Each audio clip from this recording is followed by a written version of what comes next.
s'intérioriser,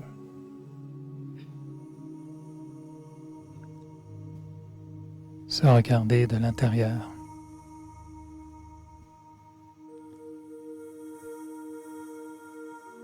être avec soi.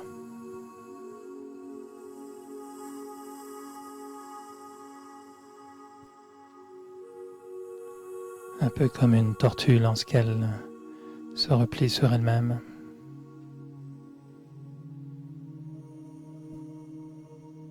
Quand on reconnaît le moment.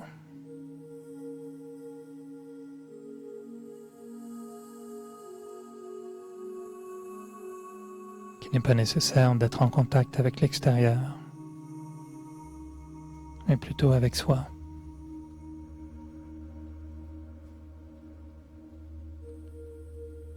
Intérioriser, se regarder de l'intérieur, être avec soi.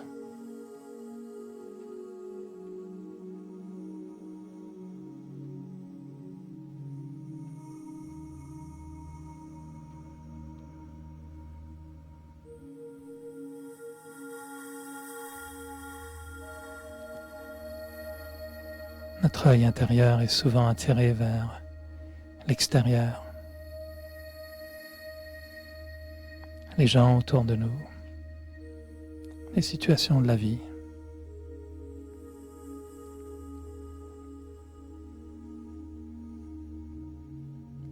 Prendre le temps de se regarder de l'intérieur, de s'intérioriser et d'être avec soi.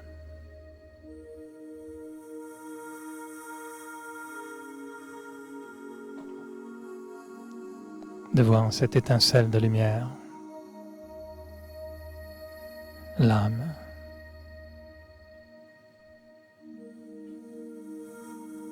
la source de vie, cette lumière consciente qui brille.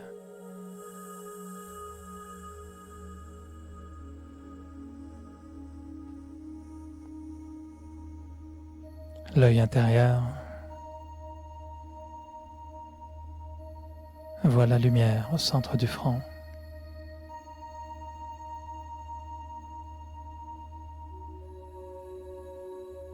Comme devant un miroir.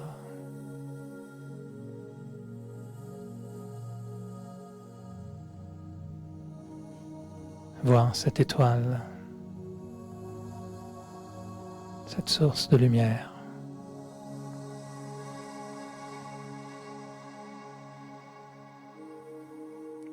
Une étincelle de vie.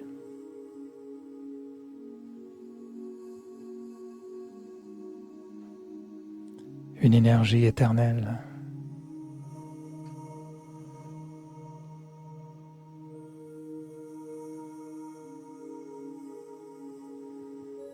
Me dire que je suis une âme jamais créée et qui ne sera jamais détruite.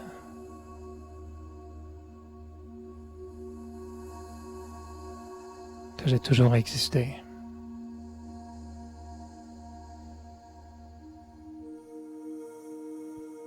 Et je suis de passage.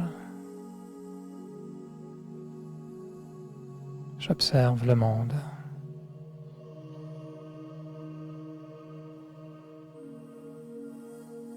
Et je reste intériorisé avec moi.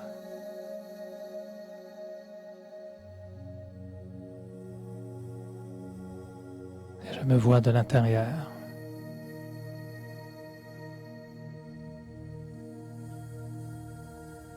Un acteur dans cette pièce de théâtre illimitée.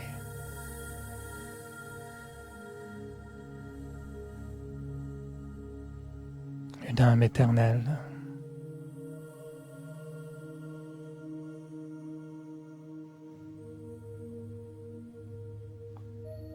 Une étincelle de vie qui brille.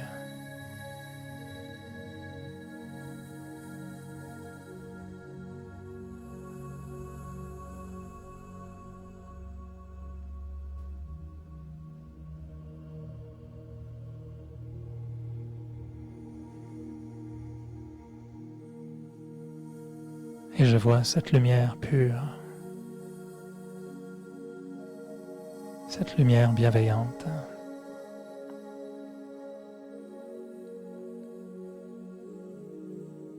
qui rayonne comme un phare, qui propage la lumière.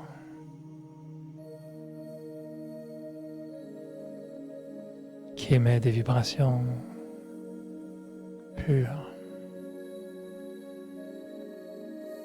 des vibrations bienveillantes.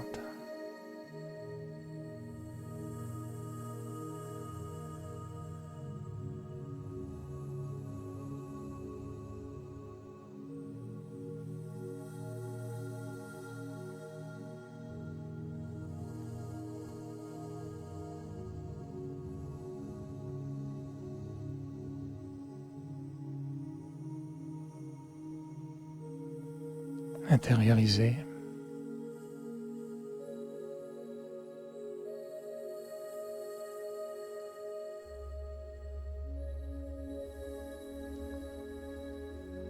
Un regard de l'intérieur.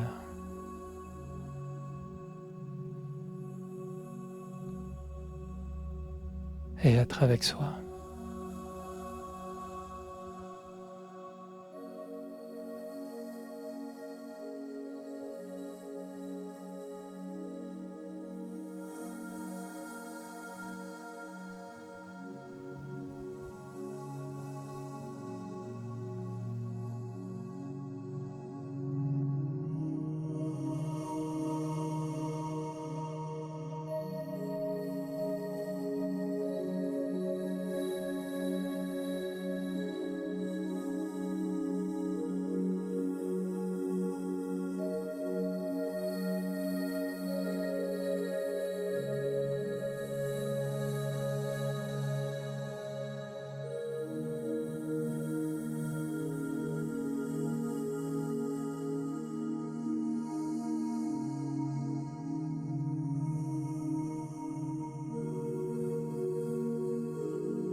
Bonsoir tout le monde, bienvenue.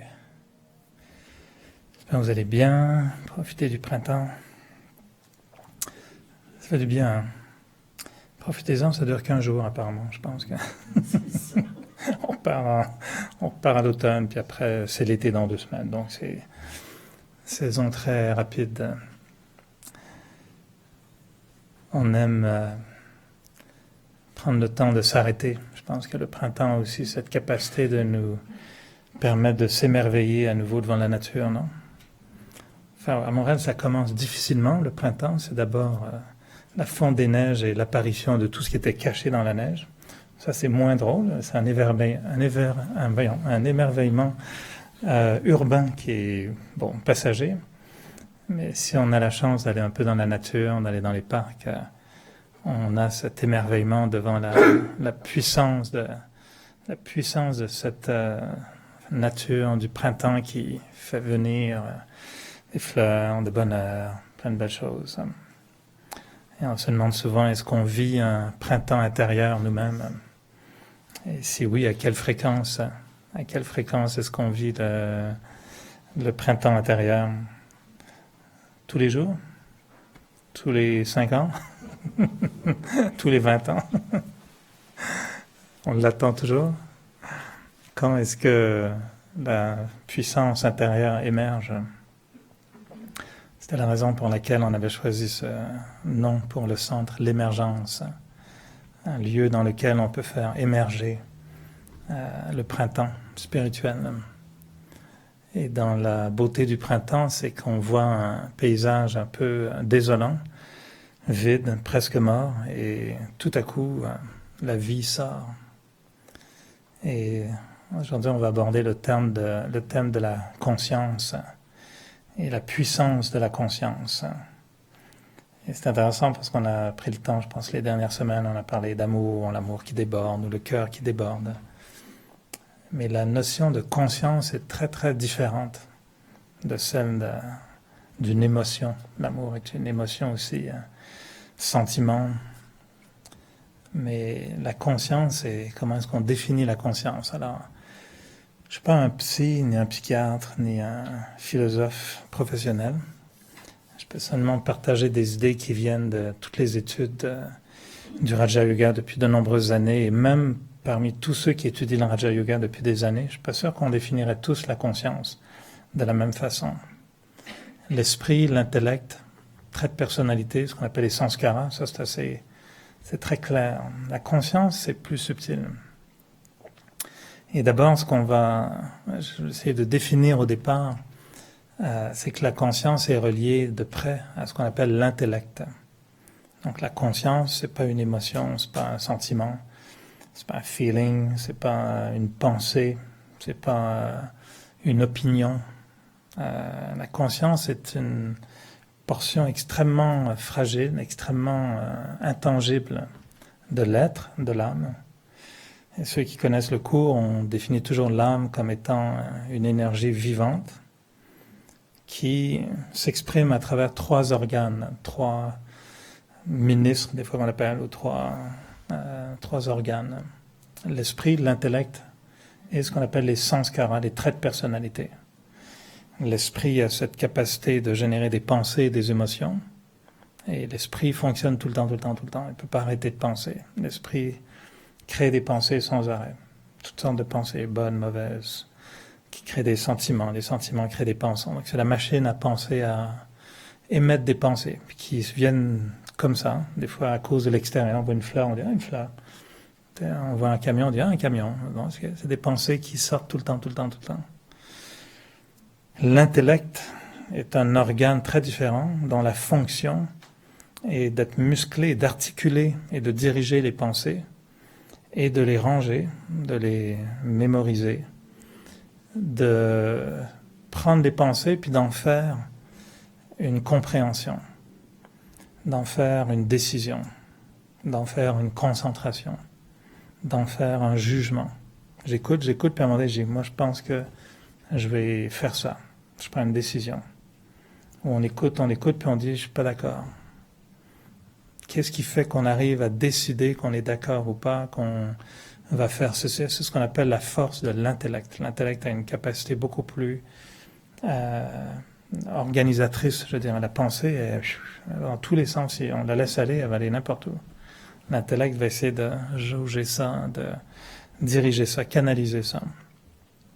Et ultimement, l'être, l'âme, agit à travers le corps et les actions créent une empreinte qu'on appelle des sanskaras, des traits de personnalité, des marques, comme des empreintes digitales. Et les actions que l'on pose sont conséquentes du type d'intellect qu'on a, et l'action va laisser une marque positive ou négative. Et cette marque devient notre personnalité. Et quand c'est devenu une personnalité, ça devient pas mal imbriqué dans l'être. C'est pour ça qu'on dit que c'est une empreinte digitale. Et la personnalité va générer des pensées ensuite. Elle va influencer l'esprit. Puis si on a développé une personnalité, par exemple, d'être très généreux, ben c'est la personnalité de la générosité qui développe la pensée. Qu'est-ce que je pourrais lui donner? Ah, j'ai envie de lui donner quelque chose. Donc l'intellect est impliqué, la pensée, l'esprit est impliqué et les sanskaras. Et l'âme fonctionne avec ces 3 organes qui fonctionnent de façon cyclique. Cours de rafraîchissement sur cours de base. C'est le premier cours qu'on donne en Raja Yoga parce que c'est la base pour apprendre à méditer. Apprendre à méditer veut dire repenser à comment on pense et penser différemment. Mais pour ça, il faut savoir comment ça fonctionne à l'intérieur, changer ses pensées. Et quand on médite, bien, on va dire à l'intellect, hey boy, intellect, là, j'ai besoin de toi parce que là, il faut que tu médites. Si l'intellect est endormi, la méditation va aller nulle part.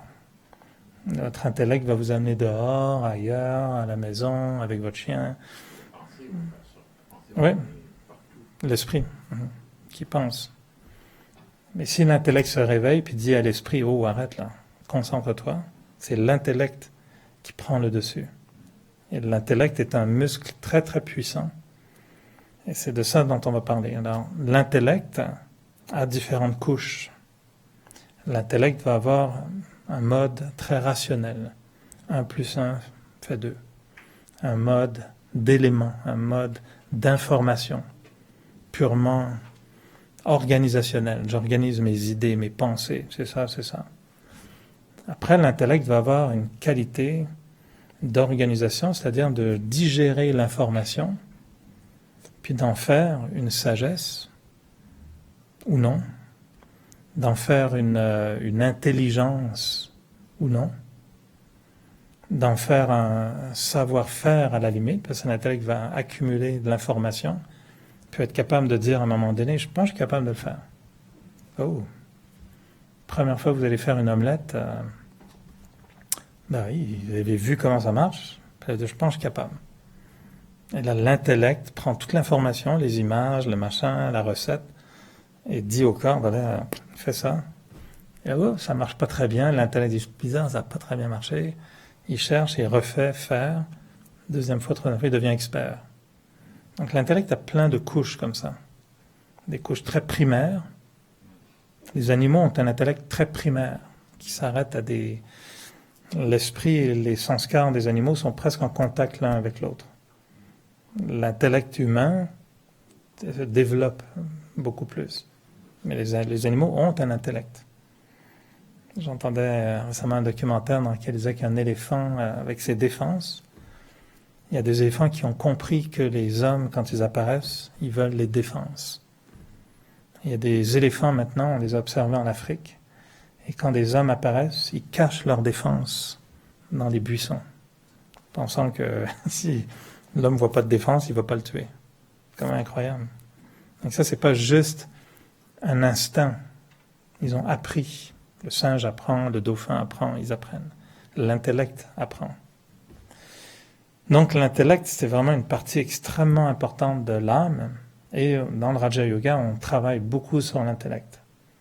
Parce qu'on sait que si l'intellect est fort, il va pouvoir contrôler l'esprit. Et éventuellement, il va pouvoir contrôler la personnalité.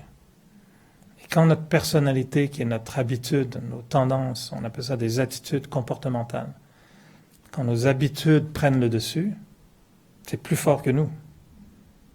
Et moi, j'essaye de ne pas être en retard, mais si mon sanskara, c'est d'être toujours 12 minutes en retard, il va toujours se passer quelque chose pour que je sois vraiment 12 minutes en retard, systématiquement.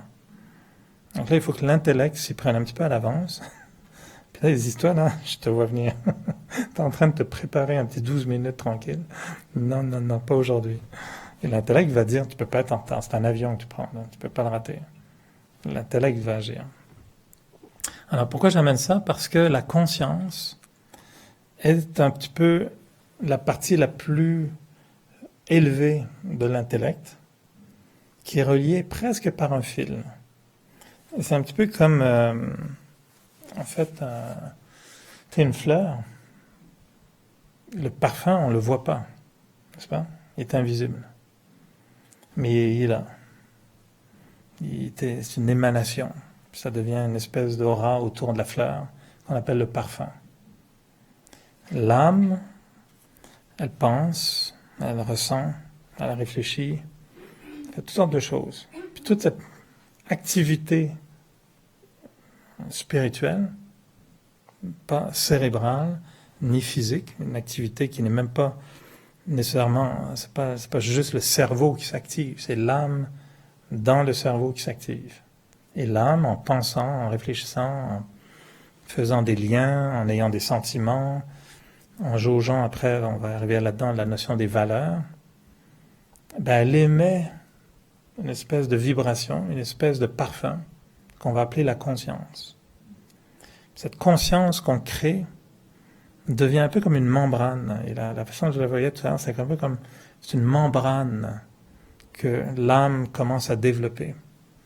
Je ne suis pas du tout expert en biologie ou en médecine, mais il me semble dans mes vieux souvenirs il me semble que le tympan sert à quelque chose. Je ne sais pas trop quoi, mais je pense qu'il sert à quelque chose, le tympan dans l'oreille. Puis si je me souviens, c'est comme une membrane qui vibre, puis qui permet de traduire.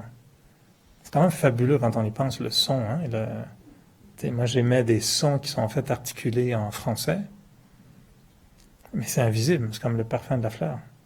C'est juste une vibration. Et pourquoi vous comprenez ce que je dis en français avec les mêmes mots qui se suivent dans le même ordre avec la même signification? C'est parce que la vibration sort, passe dans l'oreille, ça fait vibrer, ça fait agir tout un espèce de mécanisme qui va traduire ça dans le cerveau pour dire « Hey, il a dit, je veux ceci ». C'est incroyable quand même. Que le son, il n'est pas juste vibratoire. C'est traduit, c'est retransmis, puis le cerveau, il comprend ce qu'on a dit. C'est juste une vibration. Et la conscience, cette espèce de membrane qu'on crée dans notre activité vivante, qui va tout à coup devenir très sensible. Et tout à coup, des choses vont venir faire en sorte que la conscience va s'activer, puis va donner un indice qui est comme un système d'alarme à l'intellect pour lui dire « Attention, là, tu es en train de te faire du mal, ou tu es en train de faire du bien, tu es en train d'aller dans le bon sens ou dans le mauvais sens. » Et dans ce sens-là, la conscience va agir presque comme une espèce de système immunitaire pour l'âme. L'intellect fait ça. L'ensemble de l'âme fait ça, mais principalement, la conscience est reliée à l'intellect parce qu'elle est une fonction de l'intellect, comme l'intelligence, le jugement, le discernement, la concentration. La conscience est comme le fil qui est relié à l'intellect, parce que la conscience, elle va s'exprimer par l'intellect. La conscience, c'est pas juste qu'une pensée nous vient, puis on dit « Ah tiens, ma conscience s'exprime ». La conscience s'exprime par l'intellect. La conscience est raisonnée, elle est sensée, elle est rationnelle. Mais dans sa forme de conscience, elle devient invisible comme le parfum. Elle est plus perceptible, d'où le fait que la conscience devient très souvent inconsciente. C'est-à-dire inconsciente, ça veut dire que c'est la conscience qui existe mais qu'on ne perçoit plus. Je donne un exemple très simple. Je vous offre une bague, je veux dire, un petit cadeau, une bague. Puis vous regardez, puis c'est marqué étiquette Dollarama spécial 10 pour $1. OK? Puis vous dites, ah, ben c'est gentil, c'est super gentil, t'es gentil, je t'aime beaucoup. Bon, qu'est-ce que vous faites avec cette bague? Peut-être la mettre, mais si vous la perdez, c'est pas trop grave, non? Le lendemain, j'arrive, je dis, excuse-moi, je t'ai offert la mauvaise bague. C'était pas celle-là que je voulais t'offrir. Je vous offre une autre bague. Puis là, il y a une petite étiquette, c'est marqué Burks, 250 000 $. Un diamant véritable, authentique, certifié avec le sceau et tous les certificats. Là, ça change tout. Non? Enfin, si vous êtes minimalement matérialiste, quand même. Ils offrent une balle à 250 000 $. Wow! Là, qu'est-ce qui se passe? Vous allez peut-être la porter. Et puis, surtout au début, les premiers jours, si quelqu'un vous tend la main, en fait, oui, tu ne prends pas ma bague, tu sais. Qu'est-ce qui se passe? C'est qu'on a eu un élément d'information. Bague, prix, 250 000 $. Ça vaut cher. Donc là, l'intellect a fait tous les liens. Précieux, attention, tu n'as jamais eu ça dans ta vie. Tout l'ordinateur s'est déclenché. Et l'intellect a dit, ça, non, ça vaut super cher. Tu en prends soin, là. Tu fais très attention à la bague. Et donc, quand vous allez vous coucher, à un moment donné, ce que ça, c'est, où est ma bague? Qu'est-ce qui se passe? C'est qu'on a développé à cause de l'intellect la conscience de bague. On est conscient de la bague.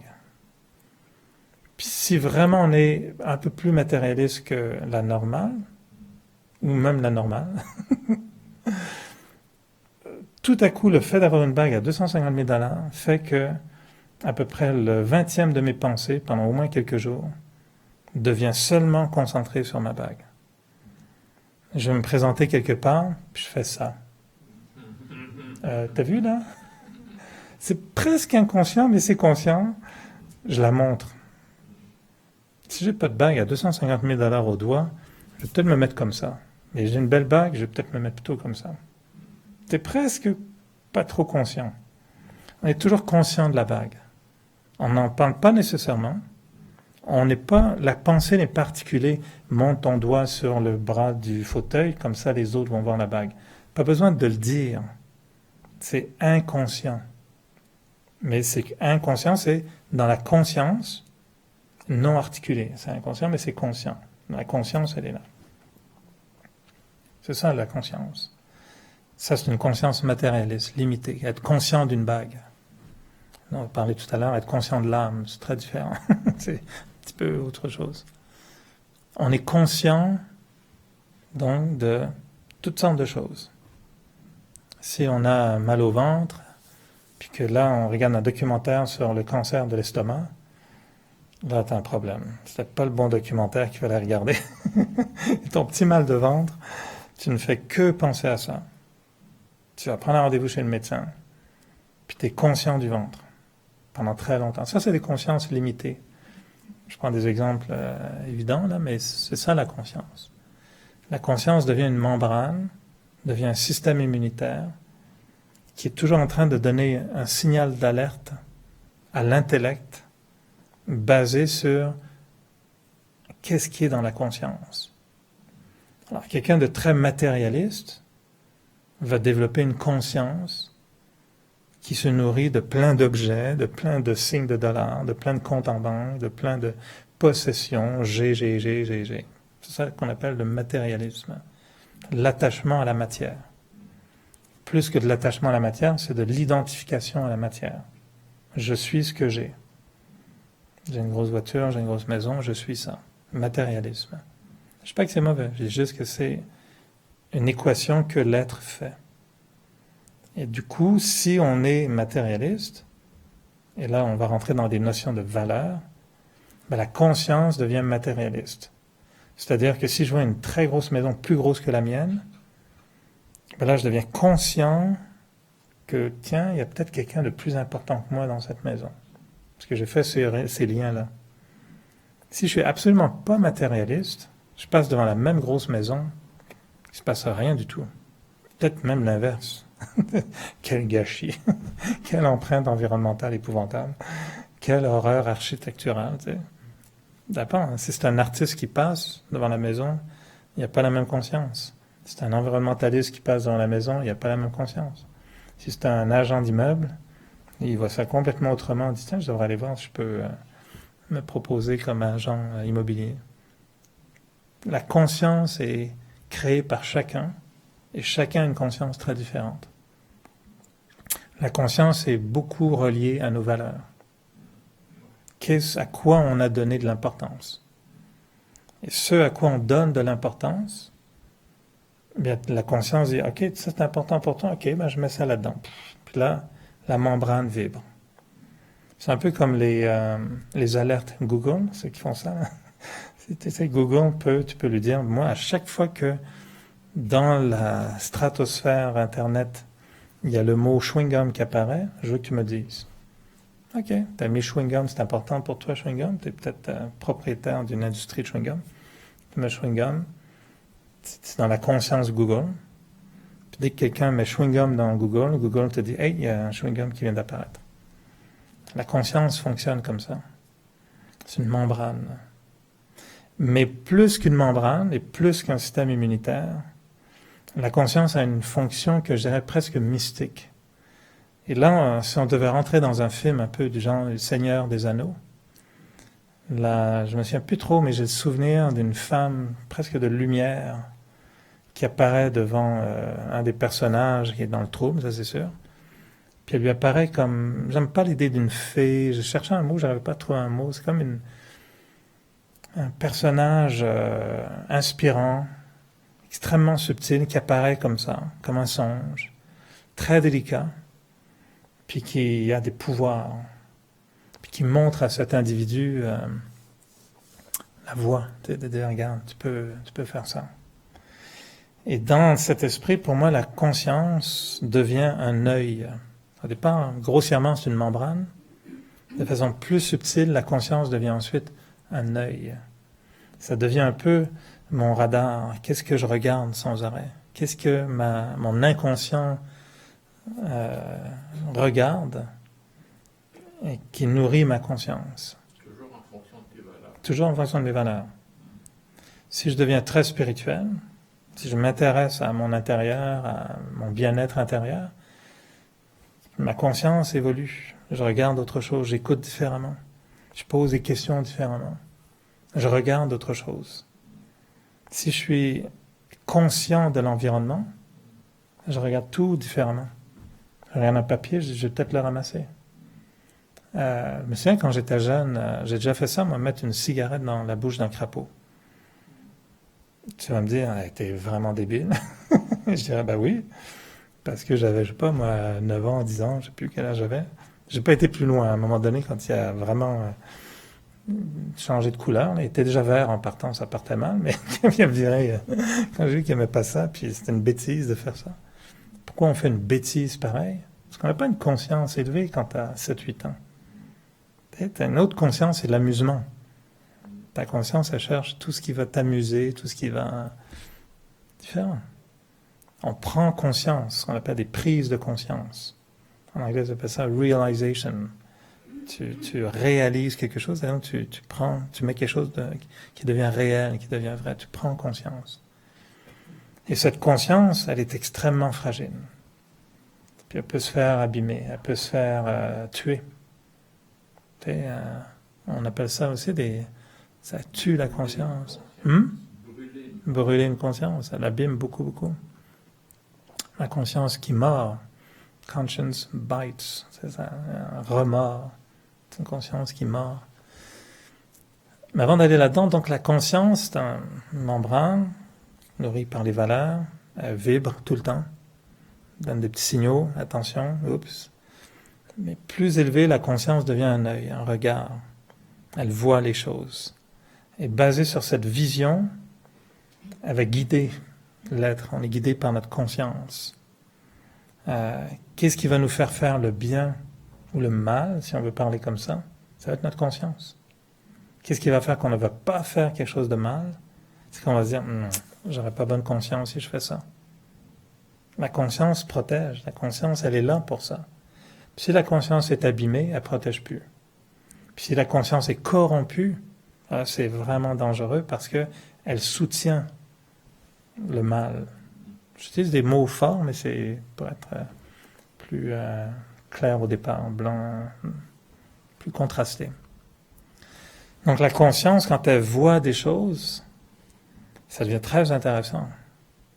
Si la conscience a perçu une qualité d'amour chez quelqu'un, mettons que vous rencontriez, je sais pas, Mahatma Gandhi pour de vrai, là, ou quelqu'un d'admirable, d'exceptionnel. Il y en a tellement plus sur Terre, on ne sait plus qui nommer. Mais un ou une qui existerait. Tu rencontres quelqu'un d'exceptionnel, ça peut être votre mère, hein, by the way. Vous l'avez juste pas reconnu.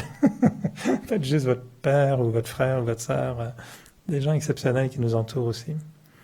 Vous rencontrez quelqu'un, puis vous percevez dans cette personne quelque chose de magnifique.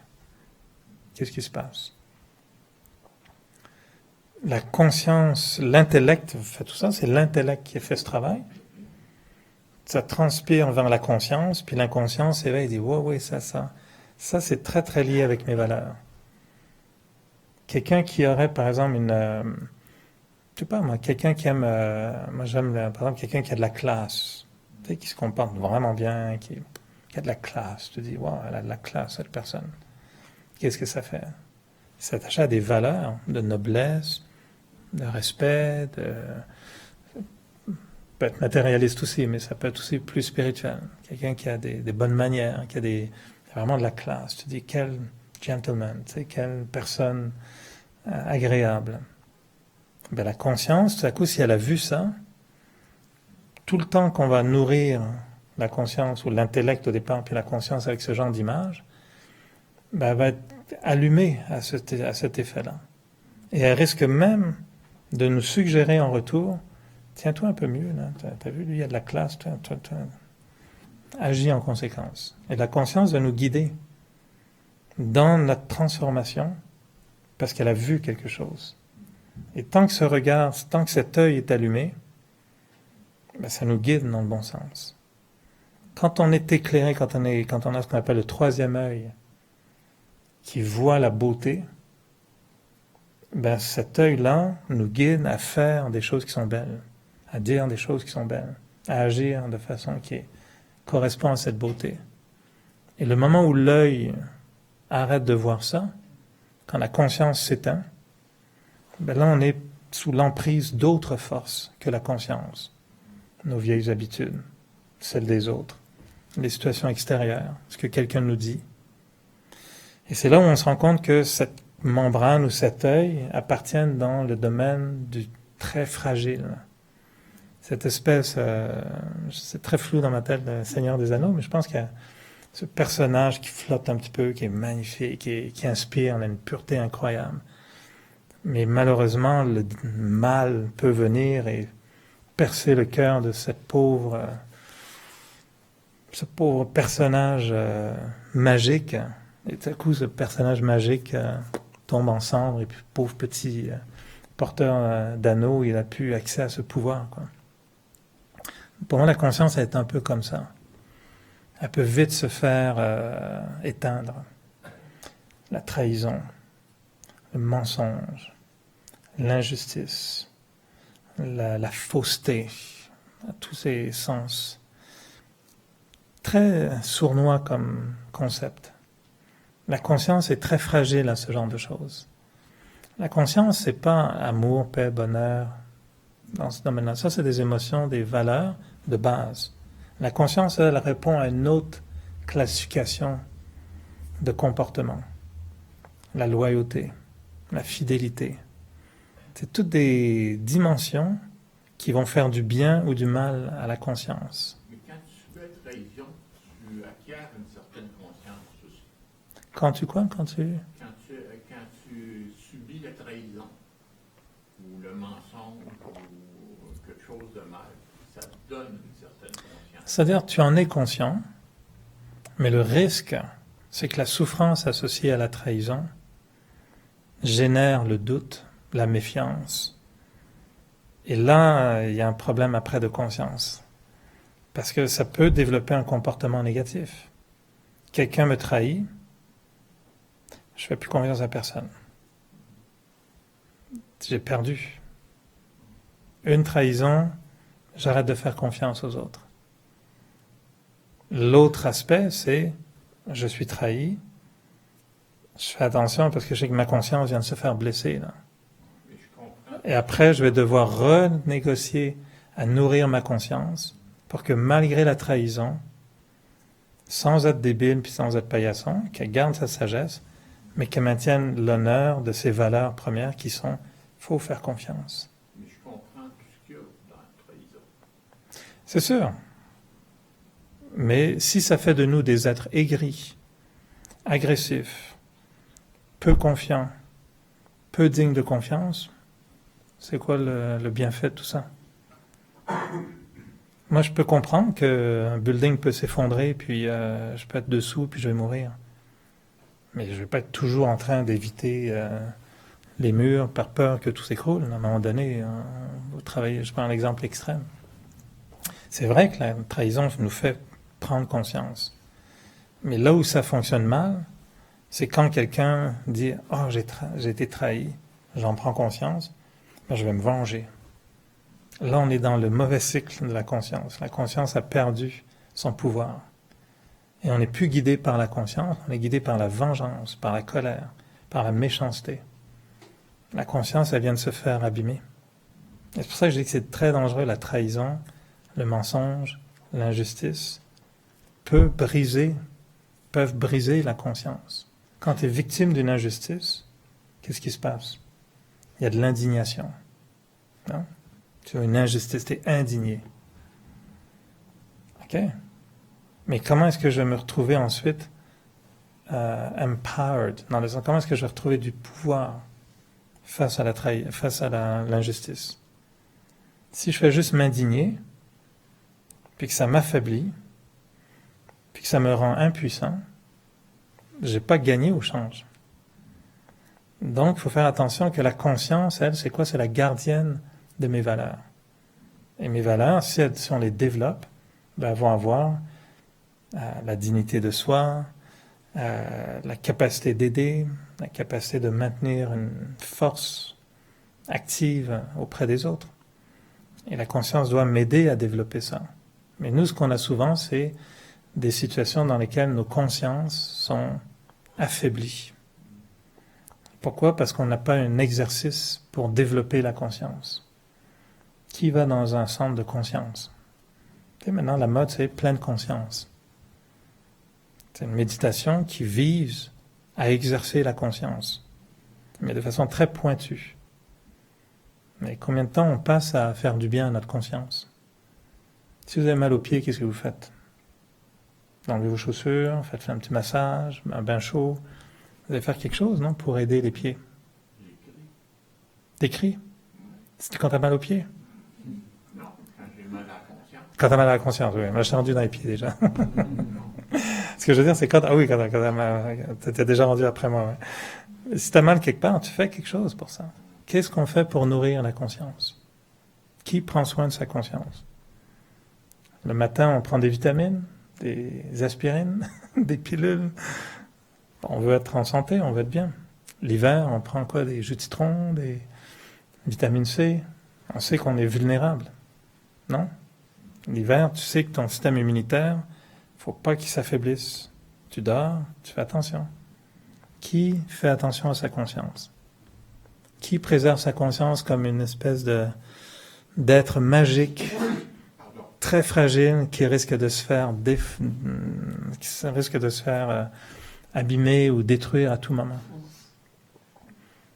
La conscience est une douceur, une espèce d'étoile pure qu'il a, qu'il faut protéger aussi. Elle nous protège, c'est notre système d'alarme. Mais c'est un système d'alarme, puis tu le branches pas, puis tu mets pas les numéros, puis tu l'enclenches pas, ça sert absolument à rien. Donc la conscience peut se faire abîmer par des dimensions qui sont de l'ordre de l'injustice, trahison, mensonge, fausseté, etc. Maintenant, comment est-ce qu'on construit la conscience? Comment est-ce qu'on l'élève? Parce que la conscience, elle est soit matérialiste, c'est une conscience qu'on considère assez basse, parce qu'elle n'a pas de grand intérêt au point de vue humanité, quoi. Elle est fonctionnelle, c'est bien d'être un peu matérialiste, d'avoir une conscience que ça vaut pas grand-chose, puis ça vaut plus, puis que je dois faire attention à ma voiture parce que ça coûte cher, puis etc. C'est correct, d'avoir une conscience de base matérialiste. Mais ensuite, d'élever la conscience, ça fait quoi, élever la conscience? Pour élever la conscience, il faut que les valeurs soient plus élevées. Là, je posais la question une fois à une jeune maman, qu'est-ce que tu veux transmettre comme valeur à ton enfant? C'est intéressant comme concept. Parce qu'on est conscient de ça. Qu'est-ce que tu vas transmettre? Ceux qui sont en relation.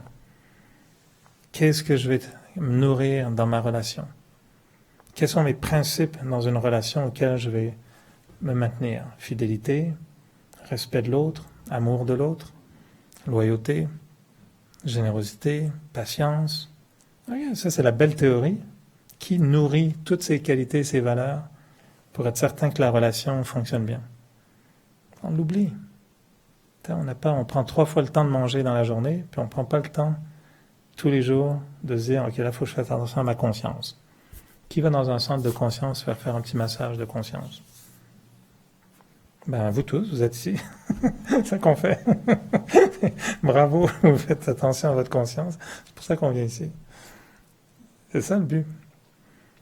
Et donc, l'idée, c'est que la conscience, pour la développer, la nourrir, C'est comme la différence entre avoir, je sais pas moi, un espèce d'être un animal complètement fou que vous n'avez pas vraiment envie d'avoir dans la maison. Mais une coquerelle, je sais pas. Élever des coquerelles, c'est pas une bonne idée. Alors on imagine que tu as un animal comme un... Qu'est-ce serait un animal, un hippocampe? Ou une hippocampe, je sais pas comment on dit. Un ou une? Un hippocampe. Hein? Une? Ben, c'est à moitié, quoi. Il y a peut-être une hippocampe. Un hippocampe. Ça, c'est autre chose, ça dans ton aquarium. Oh, c'est complètement mystique comme animal, c'est tout bizarre. Ouais. Ça s'appelle ça en anglais un cheval de mer. Sea horse. C'est spécial, c'est une dimension. Alors, imagine ce qu'on a dans notre conscience puis qu'on veut nourrir.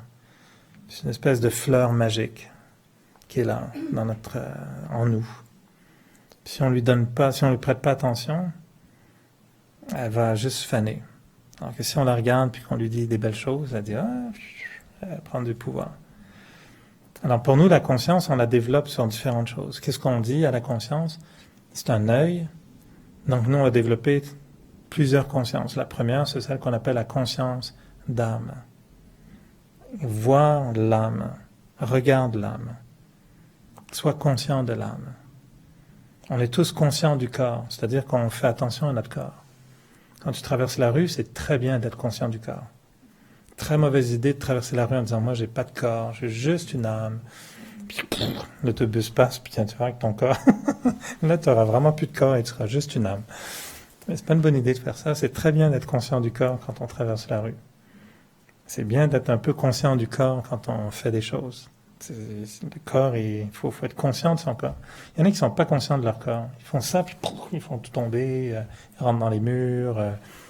On dit souvent ça des adolescents, quand ils grandissent vite. Ils sont un peu gauche ou pâteaux, là, ils cognent dans les murs, ils sont plus conscients de où est-ce qu'ils sont, puis ils sont rendus grands comment mon bras, puis un peu comme ça les ados, non? À un moment donné, là, ils prennent conscience que bon, faut que ça passe dans le cadre. Là. Arrête de frapper le cadre de la porte. Conscient du corps. À un moment donné, on devient conscient de l'âme. Si je vous dis votre âme, elle vaut 250 000 $.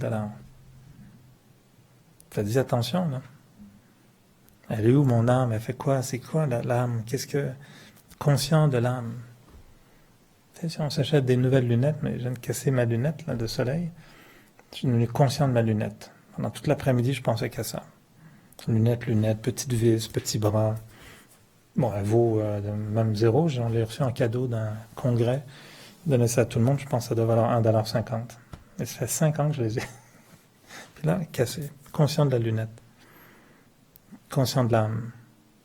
Qu'est-ce que je vois? Qu'est-ce que l'âme, comment l'âme se voit elle-même? Conscient de la beauté de l'âme, conscient de la grandeur de l'âme, conscient de l'unicité de l'âme, que tout ce que l'âme peut accomplir, le pouvoir de l'âme, c'est la conscience d'âme. Ensuite, on passe à la conscience du temps. Le temps est extrêmement précieux. Je ne peux pas gaspiller du temps.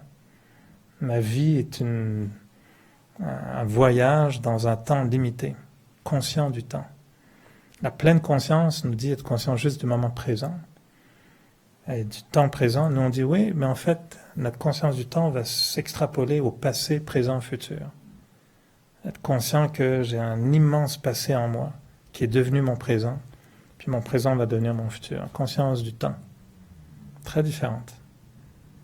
On dit être conscient du temps veut dire voir les 3 aspects du temps, voir les 3 aspects du temps. Si je fais ça, la conséquence dans 3 ans risque d'être ça. Si je pense pas à ça, je fais n'importe quoi, puis dans 3 ans, je dis, voyons, je sais pas pourquoi ça m'arrive, puis le boomerang me revient en pleine face. J'ai pas compris. Je n'ai pas été conscient du temps. Très riche, juste cette thématique de la conscience du temps, on peut en parler pendant 1 heure. Enfin, moi, je peux en parler pendant 1 heure. Conscience du temps. Conscience de Dieu. Mon regard. Si vous avez un amoureux, une amoureuse, vous êtes au bureau, qu'est-ce que vous voyez? Qu'est-ce que l'œil voit?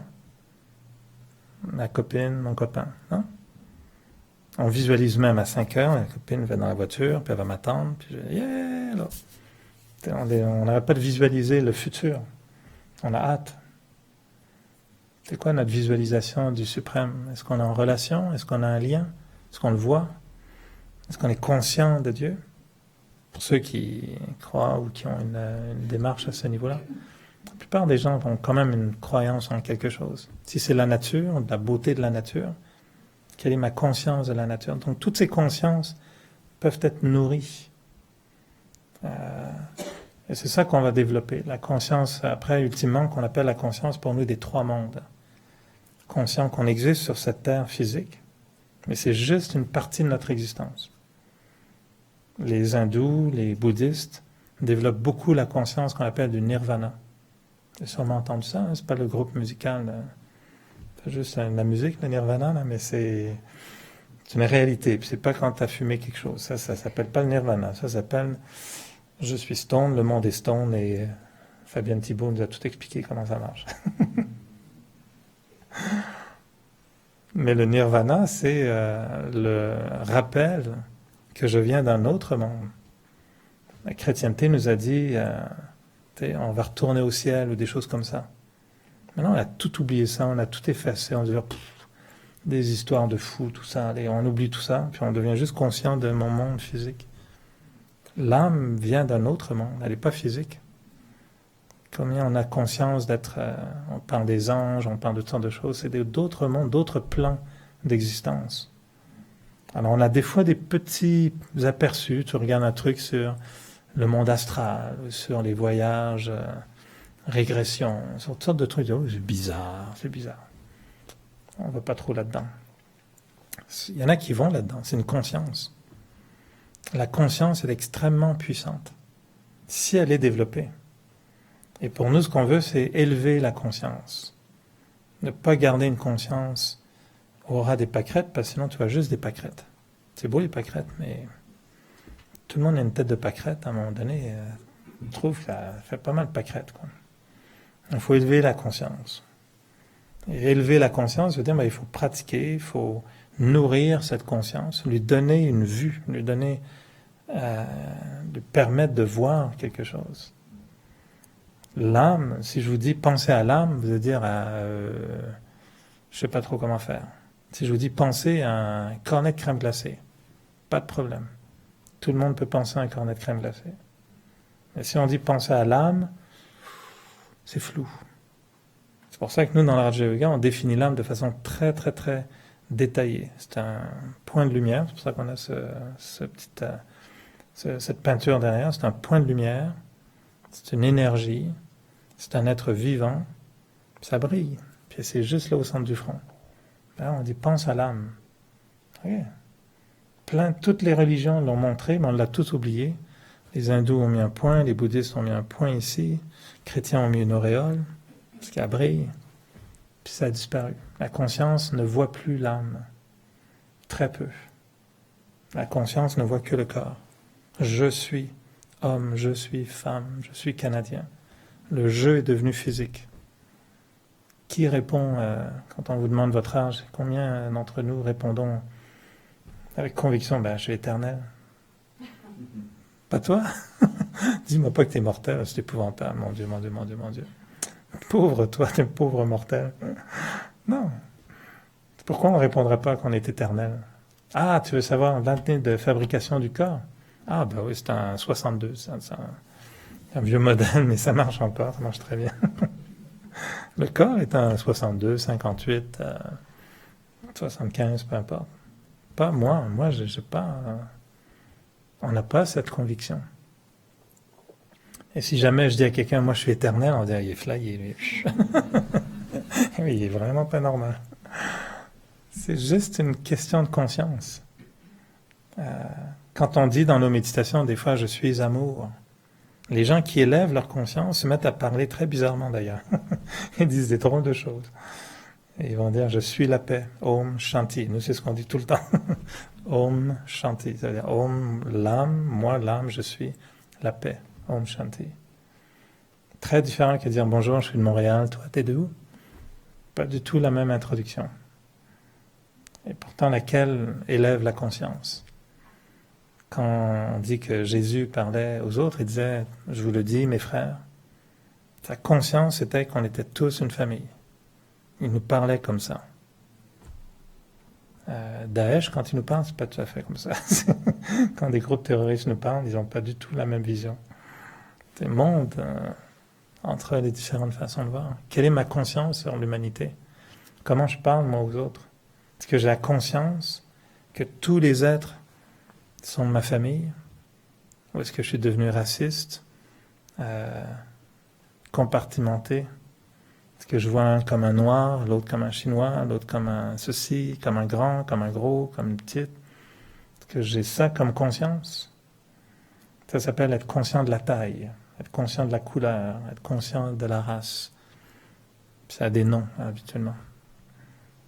Et qui a la conscience de dire non? Le monde, c'est ma famille. On dit, le monde est un grand village. Canada, c'est ça, non? Le sens de Canada, un petit village. Et le sens de la conscience humaniste, c'est les gens qui disent, moi j'appartiens au monde, ma terre est le monde, et je refuse d'adhérer à toutes ces frontières qui ont été tracées par des hommes. Pourquoi est-ce que c'est mon pays puis pas l'autre? On a créé ces identités. Mais c'est totalement artificiel. Complètement artificiel. Qui a décidé que le Canada s'arrêtait là? Puis qu'après, c'est les États-Unis. C'est des hommes, des gens qui ont décidé ça en se battant, en s'entretuant. Puis ils ont créé un monde illusoire qui n'est pas vrai. Enfin, qui est vrai dans cette conscience.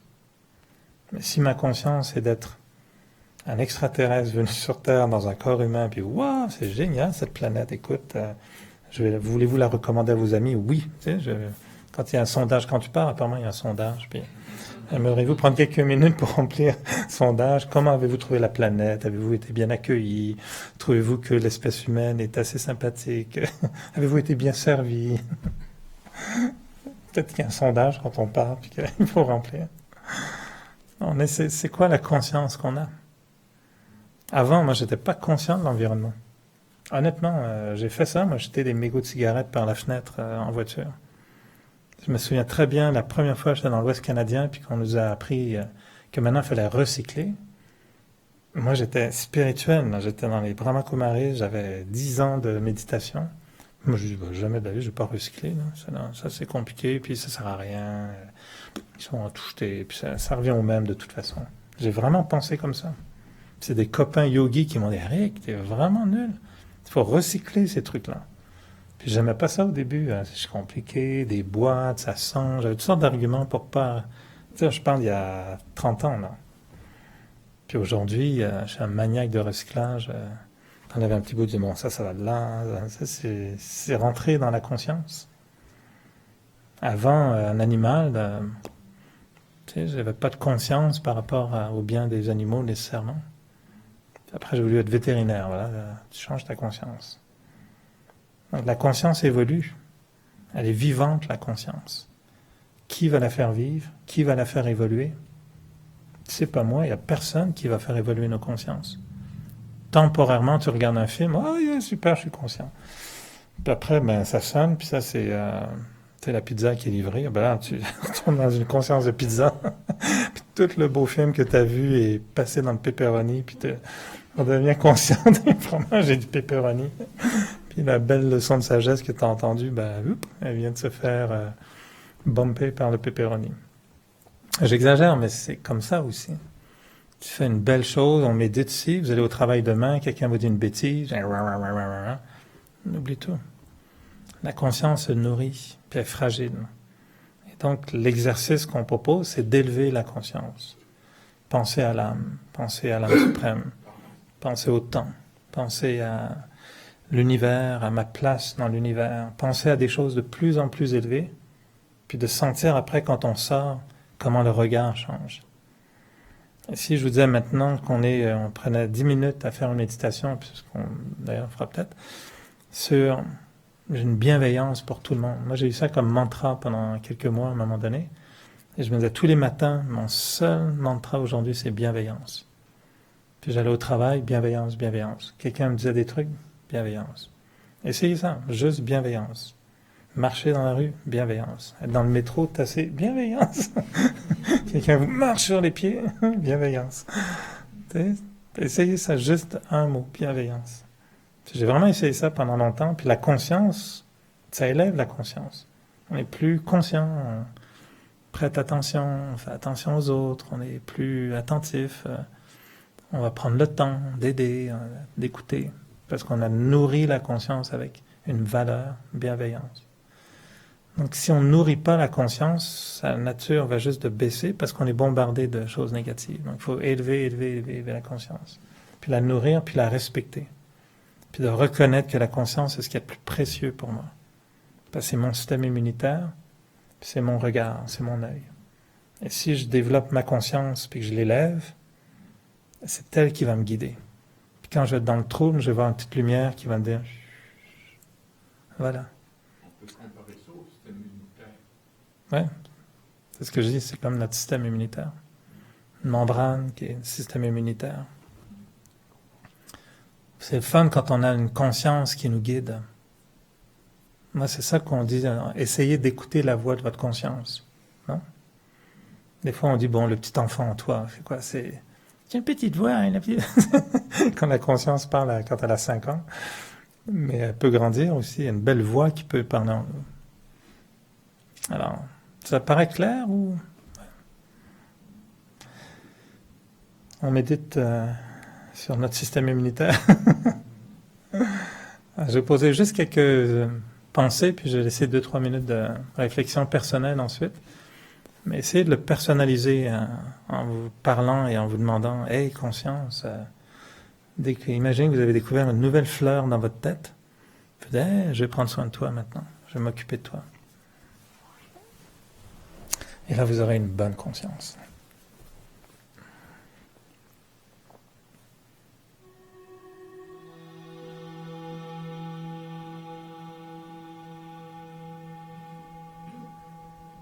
Alors, on prend le temps de bien disposer le corps de façon à être détendu, alerte. Et très simplement de transmettre au corps une énergie de détente paisible.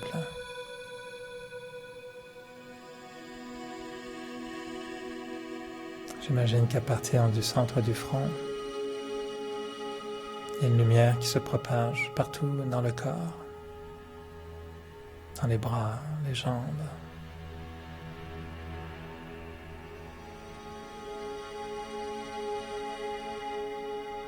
Comme s'il y avait une énergie vitale de lumière.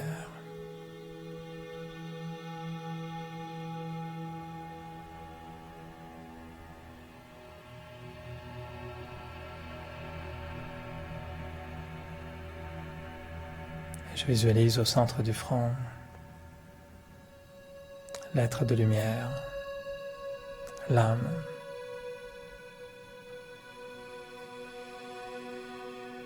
Une étoile vivante.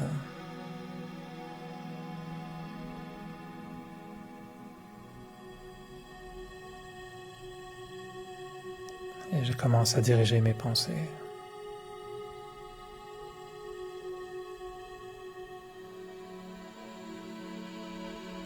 Je le vois un peu comme un artiste qui joue avec les couleurs, les formes. Mes pensées sont malléables. Je peux choisir mes pensées. Je me dis que pendant les prochaines minutes, je vais juste émettre des pensées de bienveillance pour tous.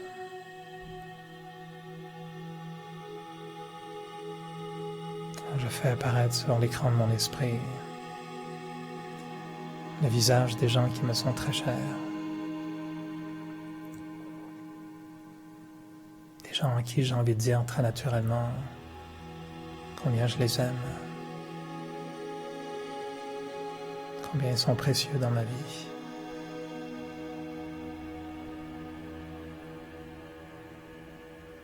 Et en voyant ce visage devant moi, je sens toute cette bienveillance qui m'habite et que je propage juste par mon regard, mon sourire, aucune parole nécessaire. Juste un regard. Juste une vibration d'amour et de bienveillance.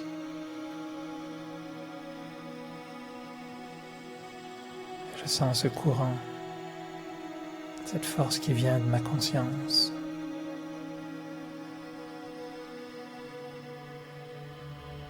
Comme toute cette grande dignité en moi s'exprimait. Toute la grandeur de l'âme qui émet cette bienveillance et cet amour.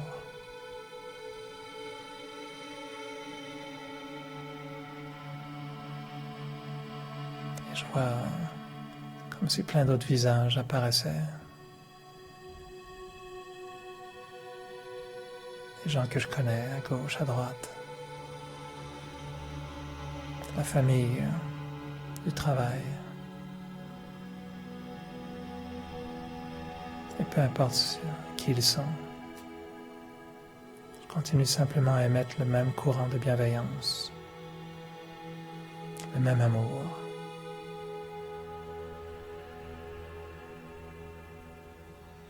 Et même si des visages apparaissent,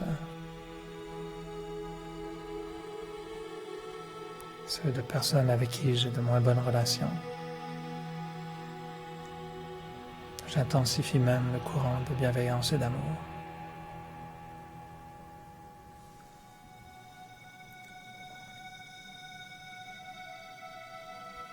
Et ensuite, c'est comme si mes yeux levaient le regard. Et que je voyais le pays tout entier, là où je suis. L'immensité d'un pays. Et je transmets toujours ce même courant de bienveillance, d'amour.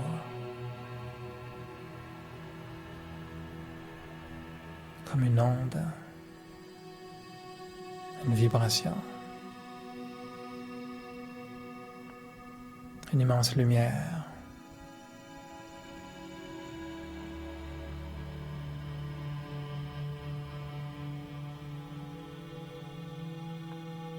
Et j'imagine que je m'éloigne de la planète.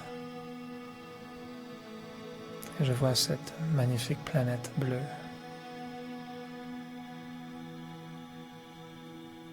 Et je sais qu'il y a des milliards d'âmes.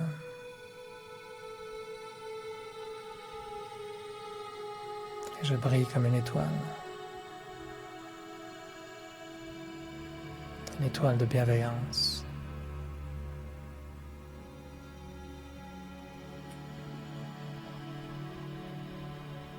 Je propage cette énergie pure à travers le monde.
Bon matin.